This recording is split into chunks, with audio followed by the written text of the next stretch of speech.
Good morning everyone. आज की class में हम लोग क्लास 7th का चैप्टर 5 करेंगे, लाइंस एंड एंगल्स।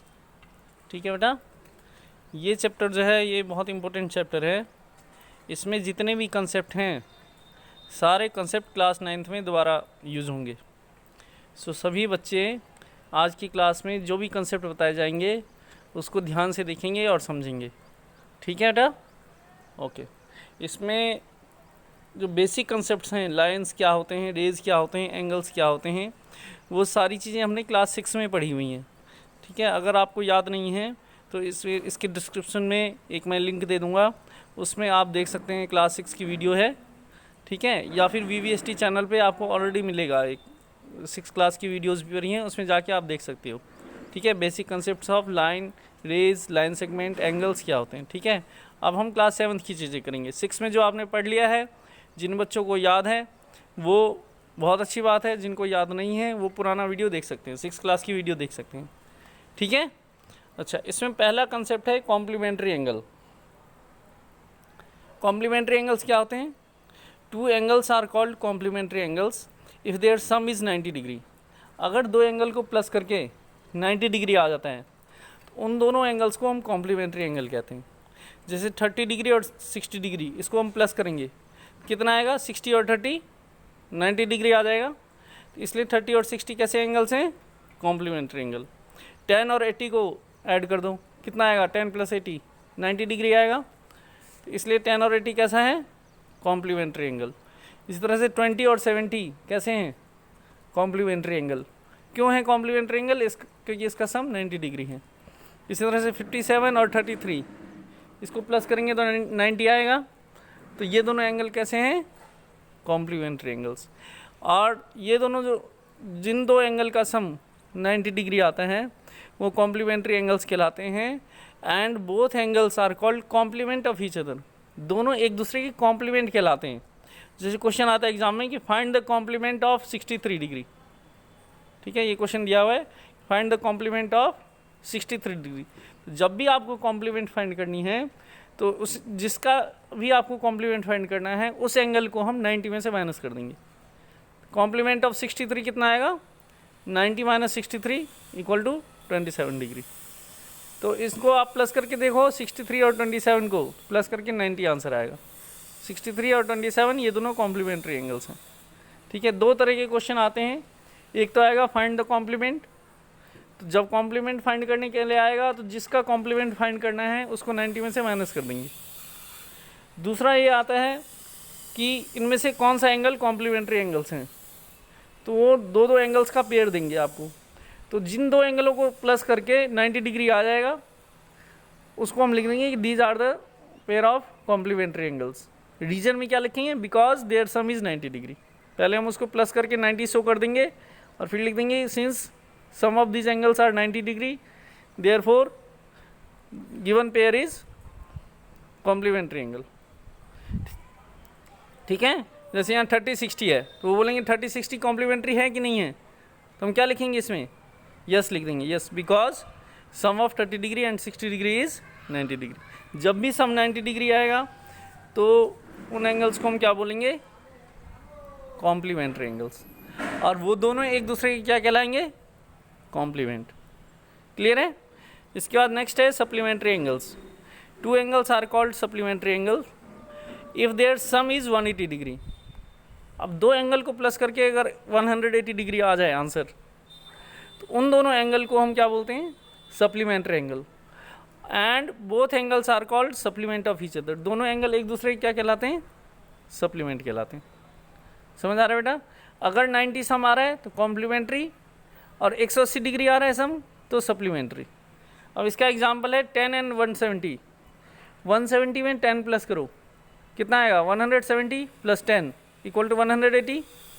इन दोनों को प्लस करके 180 आ रहा है, इसलिए ये कैसा एंगल है?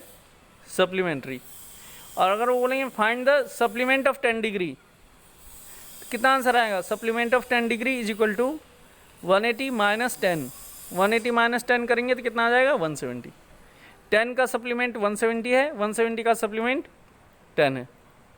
ठीक है, इस तरह से 60 का सप्लीमेंट 120 है, 120 का सप्लीमेंट 60 है, क्योंकि इनका सम 180 आ रहा है। ये दोनों सप्लीमेंट्री एंगल हैं और एक दूसरे के सप्लीमेंट हैं। इस तरह से 87 और 93 इसको प्लस करेंगे तो कितना आ जाएगा 180। So this is a pair of supplementary angle and both are supplement of each other. इसी तरह से 154 और 26 ये सप्लीमेंट्री एंगल्स हैं, क्योंकि इनको प्लस करके 180 डिग्री आ जाएगा। ठीक है, इसमें भी एक क्वेश्चन है, फाइंड द सप्लीमेंट ऑफ 105। 105 का सप्लीमेंट फाइंड करना है। कैसे फाइंड करेंगे 105 का सप्लीमेंट? 180 में से माइनस कर देंगे इसको। Supplement of 105 is equal to 180 minus 105 equal to 75 degree. ठीक है, बहुत ईजी क्वेश्चन है, 1 मार्क्स में कई बार आता है। Find the complement and find the supplement.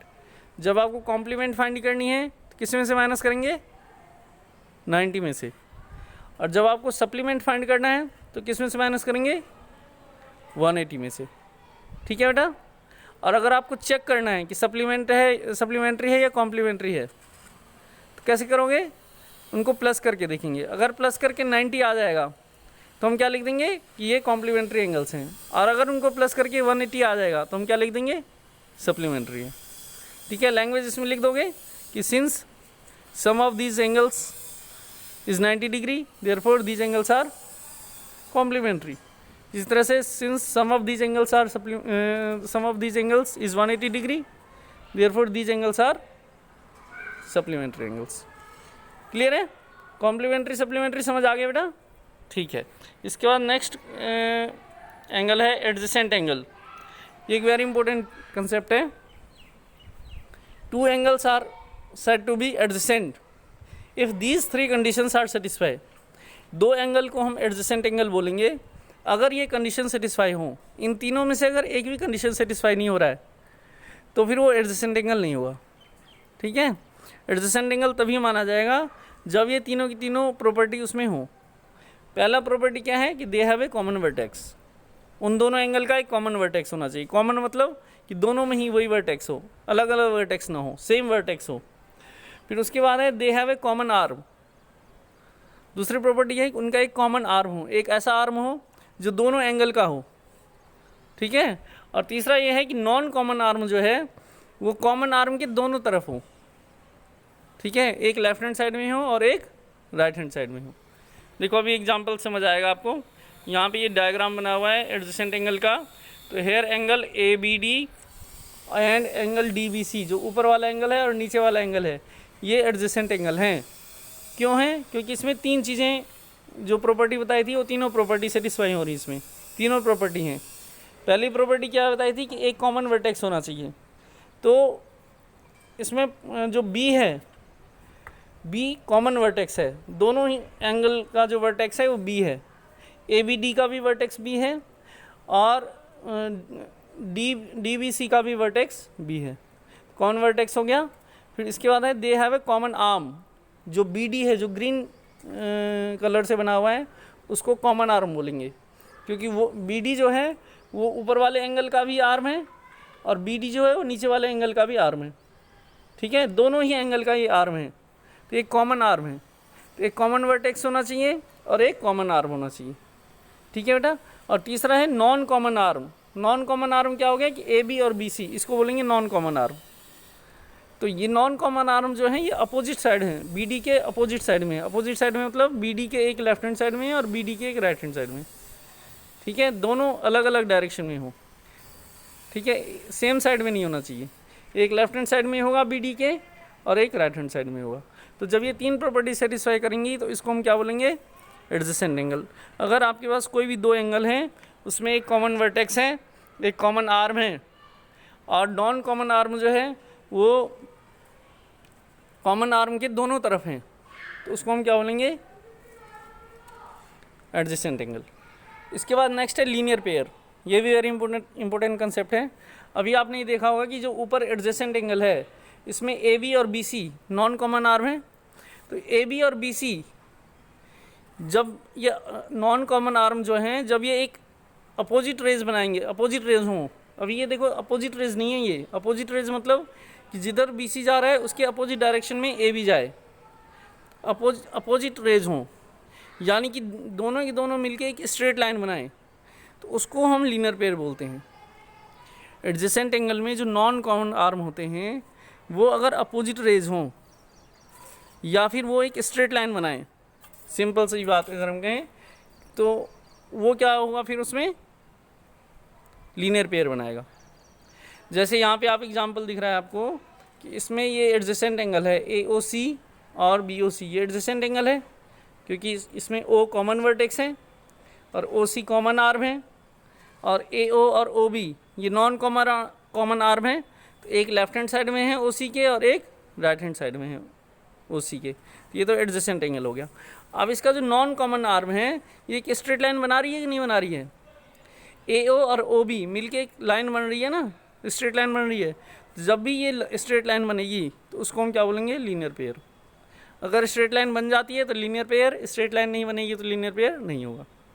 ठीक है, यहाँ पे लिख दिया मैंने, here angle AOC and angle BOC are form a linear pair because non common arm OA and OB are in opposite direction, opposite direction में है। ठीक है, एक ईस्ट में जा रहा है तो एक वेस्ट में जा रहा है, इस तरह से। That is OA and OB are in a straight line, एक स्ट्रेट लाइन बननी चाहिए। अगर स्ट्रेट लाइन बन रही है तब तो वो लीनियर पेयर होगा, और स्ट्रेट लाइन नहीं बन रही है तो लीनियर पेयर नहीं होगा। समझ आ गया बेटा? अब यहाँ पे एक वेरी इंपॉर्टेंट कंसेप्ट है, रिमार्क है यहाँ पे कि the angle in a linear pair are supplementary. जो लीनियर पेयर एंगल्स होते हैं उनको ऐड करके हमेशा 180 डिग्री आता है, क्योंकि स्ट्रेट लाइन कितने डिग्री का होता है? 180 डिग्री का होता है। तो लीनियर पेयर एंगल जो है उसमें एक स्ट्रेट लाइन बन रही है, इसलिए लीनियर पेयर के एंगल्स का सम कितना आएगा? 180 डिग्री। ये आपको याद रखना है। सप्लीमेंट्री एंगल का सम भी 180 होता है और लीनियर पेयर जो एंगल्स होते हैं उनका सम भी 180 डिग्री होता है, दोनों का सम 180 होता है। ठीक है, क्लियर है? इसमें angle AOC plus angle BOC is equal to 180 degree आएगा। AOC और BOC दोनों को ऐड करके 180 डिग्री आएगा। क्यों आएगा 180 degree? Because this is a straight line, और स्ट्रेट लाइन 180 डिग्री का होता है। This is the reason. इसके बाद नेक्स्ट कंसेप्ट है वर्टिकली अपोजिट एंगल। ये वेरी इंपॉर्टेंट कंसेप्ट है, आपको ये समझना है। इस एंगल का यूज़ बहुत होता है। वर्टिकली अपोजिट एंगल ये होते हैं कि जब भी दो लाइन क्रॉस करते हैं एक दूसरे को, कहीं पे मिलते हैं, मतलब इंटरसेक्ट करते हैं, इंटरसेक्टिंग लाइन होता है, तो फिर पॉइंट ऑफ इंटरसेक्शन पे जो एंगल बनता है उसको हम बोलते हैं vertically opposite angle. When two lines intersect each other then angles formed at the point of intersection are called vertically opposite angle. Point of intersection पे जो एंगल बनेगा उसको हम क्या बोलेंगे? Vertically opposite angle. समझ आ रहा है? जब भी दो लाइन इंटरसेक्ट करती हैं, इंटरसेक्ट मतलब एक दूसरे से मिलती हैं किसी पॉइंट पे, तो जो जिस पॉइंट पे मिलती हैं उस पॉइंट पे जो एंगल बनता है उन एंगल्स को हम वर्टिकली अपोजिट बोलते हैं। जैसे यहाँ पे आप देख रहे हो कि दो लाइन हैं, एक लाइन L है और एक लाइन M है।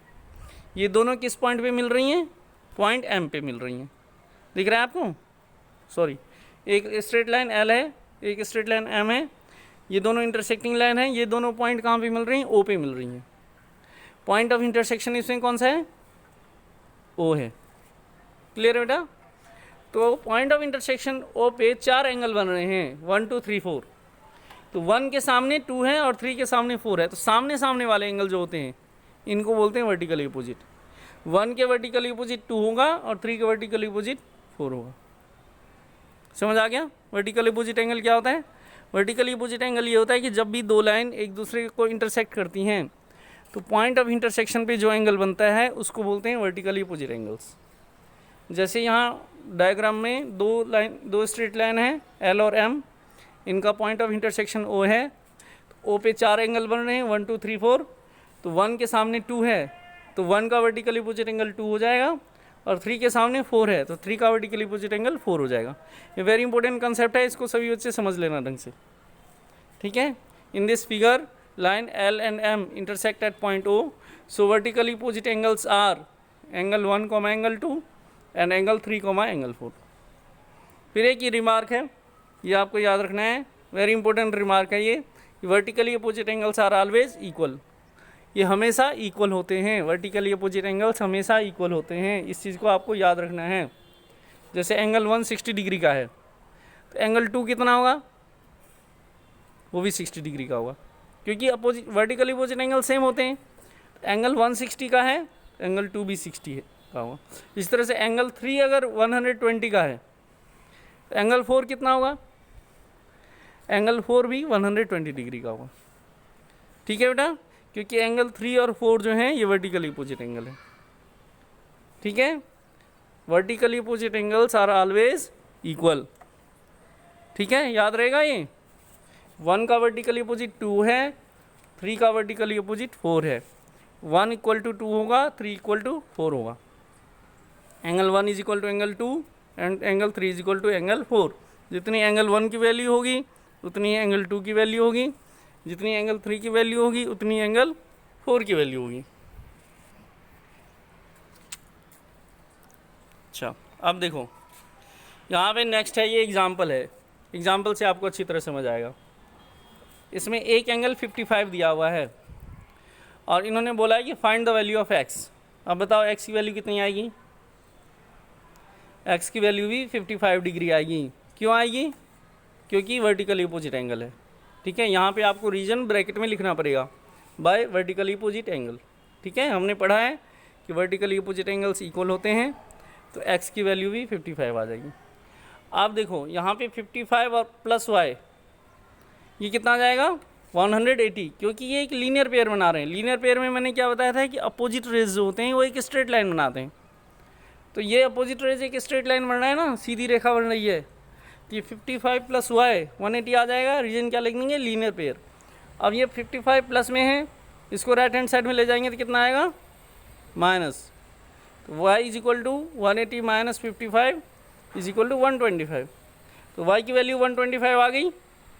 फिर z की वैल्यू कितनी आएगी, z की वैल्यू भी 125 आएगी, क्योंकि y और z जो है ये वर्टिकल अपोजिट एंगल है। ठीक है बेटा, तो y की वैल्यू 125 है तो z की वैल्यू भी 125 है। ये वेरी इंपॉर्टेंट क्वेश्चन है, ये एक्सरसाइज का ही क्वेश्चन है, ये मैंने करा दिया है। इसके बाद एक नेक्स्ट कंसेप्ट है कि sum of angles at a point is 360 degree. किसी भी एक पॉइंट पे जितने भी एंगल बनते हैं उनका सम 360 होता है। यहाँ डायग्राम में देख रहे हो कि एक पॉइंट है, इस पॉइंट पे 4 एंगल बन रहे हैं, 1 2 3 4। इन चारों एंगल को ऐड कर देंगे, angle 1 plus angle 2 plus angle 3 plus angle 4, इन चारों को ऐड कर देंगे तो इक्वल टू कितना आ जाएगा, 360। ठीक है, किसी भी एक पॉइंट पे जितने भी एंगल बनते हैं उन सभी एंगल को अगर आप प्लस कर दोगे तो कितना आंसर मिलेगा आपको, 360 डिग्री। ये वेरी इंपॉर्टेंट कंसेप्ट है, ये याद रखना। इसके बाद एक नेक्स्ट कंसेप्ट है कि sum of angles at a point on the same side of a straight line is 180 degree. Straight line 180 degree का होता है, तो स्ट्रेट लाइन की एक तरफ जितने भी एंगल बन रहे हैं उन सब का अगर हम सम ले लें तो उसका आंसर 180 आएगा। जैसे यहाँ पे स्ट्रेट लाइन दिया हुआ है और एक पॉइंट O है, तो लाइन के ऊपर वाले पोर्शन में 3 एंगल बना हुआ है, एंगल 1, एंगल 2 एंड एंगल 3। इन तीनों एंगल को अगर हम प्लस करें, angle 1 plus angle 2 plus angle 3, कितना आंसर आएगा, 180 डिग्री। यहाँ पे एक नोट करने वाली बात है कि यहाँ पे रीजन आप लीनियर पेयर नहीं लिखोगे, क्योंकि पेयर मतलब क्या होता है, 2। ये स्ट्रेट लाइन तो बन रहा है, तो स्ट्रेट लाइन वाले जब भी स्ट्रेट लाइन बनेगा उसमें अगर 2 ही एंगल हैं तब तो आप लीनियर पेयर लिखोगे, और 2 से ज़्यादा एंगल हैं तब आप ये रीजन लिखोगे कि sum of angles at a point on same side of a straight line is 180 degree. ये रीजन लिखना है आपको, लीनियर पेयर नहीं लिखेंगे। 2 से ज़्यादा एंगल अगर होगा तो लीनियर पेयर नहीं लिखेंगे, अगर 2 ही एंगल है तो लीनियर पेयर लिखेंगे। जैसे ऊपर मैंने लिखा है 55 plus y is equal to 180 degree, यहाँ एक स्ट्रेट लाइन बन रहा है, ठीक है, और 2 ही एंगल हैं, एक 55 डिग्री का है और एक y डिग्री का है, तो इसको हमने प्लस करके 180 लिख दिया। और रीजन में क्या लिखा है, लीनियर पेयर। लीनियर पेयर क्यों लिखा है, क्योंकि स्ट्रेट लाइन बन रही है और 2 ही एंगल है। जबकि जो नीचे वाला जो कंसेप्ट है जिसमें एंगल 1 2 3 3 एंगल बन रहे हैं, तो इसमें भी एक स्ट्रेट लाइन है, इसका सम भी 180 आएगा, लेकिन रीजन हम यहाँ पर लीनियर पेयर नहीं लिखेंगे। यहाँ पर हम क्या लिखेंगे, sum of all angles at a point on the same side of a straight line is 180 degree. ठीक है, इस पे बेस्ड एक क्वेश्चन है, देखो इसमें कैसे करेंगे। ये दिख रहा है आपको, एक स्ट्रेट लाइन है, कितना आएगा इसमें 40 + x + 25 = 180 डिग्री। ठीक है, तो पेपर में आप ये नहीं लिखना by using above property, paper में आपको पूरा ये सेंटेंस लिखना है कि since we know sum of angles at a point on the same side of a straight line is 180 degree, therefore 40 degree + x + 25 डिग्री = 180। ये रीज़न लिखना है आपने। ठीक है, इन तीनों एंगल को प्लस करके 180 क्या आएगा, 40 + 25 कितना होगा 65, x + 65 = 180 आ जाएगा। अब प्लस का 65 है, इसको राइट हैंड साइड में ले जाएंगे तो क्या होगा, ये माइनस का 65, तो x = कितना आ जाएगा 180 - 65, 180 में 65 माइनस करेंगे कितना आंसर आएगा 115, x की वैल्यू आ गई 115। ठीक है, इसके बाद आप ये देख रहे हो कि z जो है, z की वैल्यू 40 डिग्री होगी, क्योंकि ये वर्टिकली अपोजिट एंगल है, दो लाइन क्रॉस कर रहे हैं, तो z की वैल्यू, z जो है 40 डिग्री के सामने है, आमने सामने है। आमने सामने वाले एंगल जो होते हैं ये वर्टिकली अपोजिट एंगल होते हैं, z = 40 डिग्री आ जाएगा बाय वर्टिकली अपोजिट एंगल। और फिर यहाँ पे x + 25 जो है ये y के सामने है, दिख रहा है, ये नीचे एक अलग से डायग्राम बना दिया मैंने, x + 25 इन दोनों को मिला के ये y के सामने आ जाएगा, तो ये x + 25 = y आ जाएगा। इसमें रीजन क्या आएगा, बाय वर्टिकल अपोजिट एंगल।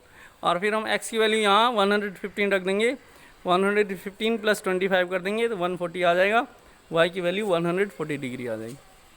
ठीक है, आई होप आपको समझ आ गया होगा। इसके बेसिस पे आप एक्सरसाइज 5.1 कर सकते हैं। किसी बच्चे को कोई भी प्रॉब्लम आए तो आप कमेंट्स कर देना, ठीक है, मैं सॉल्यूशन उसका भेजूँगा। ठीक है बेटा, थैंक्स फॉर वॉचिंग।